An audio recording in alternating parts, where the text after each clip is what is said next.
in sports too, when you watch like a really good coach know how to use and deploy emotion to bring out emotion or to suppress emotion in other people. Like the coach is oftentimes not as angry as they look because they are trying to send a message to the refs or send a message to the team. They're having to strategically deploy emotion. And if they are totally mute and dispassionate, that's going to be a problem. Right. Unless they use it purposefully. Yes. Right? Like if the coach wants the players to focus on the game, going mute is actually quite helpful. Yeah. Because there's nothing to read there. Yes. So no mental energy is going to go there. No cognitive load is going to go there. I also think inspiring your players, remember, warmth and competence is contagious. Our emotions are contagious. Sure.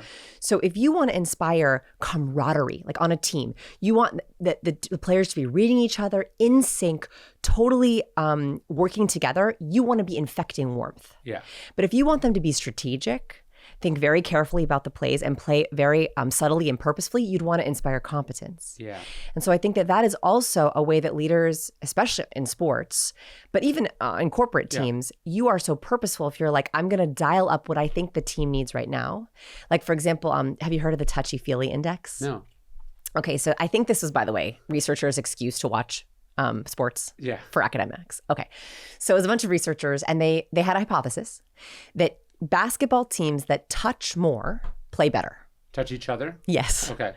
The theory being that if you touch, you produce oxytocin. Oxytocin does a lot of things in our body, but for our purposes, it is the feeling of belonging, of connection, of comfort. It makes us trust more. It makes us read faces better.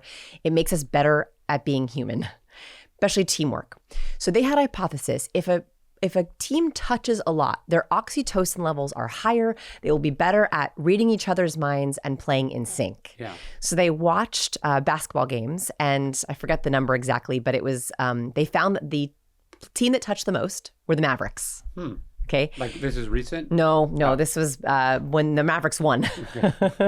So they found that the Mavericks touched the most, like by a lot. And this was everything from back pats to high fives to fist bumps to butt touches to, all the things. Yeah. And they found there was direct correlation. I don't know causation, direct correlation between the number of times that players touched and winning. And I said, this is it. Like, this is something really powerful because it's speaking to that if you initiate the right kinds of cues, you spark something magical that happens internally, but also as a team. Yeah, I'd also maybe hypothesize that instead of 5 individuals, it's 5 people connected in some physical way, right? You know what I mean? It's a sort of reinforcing the literal bonds between the 5 discrete individuals.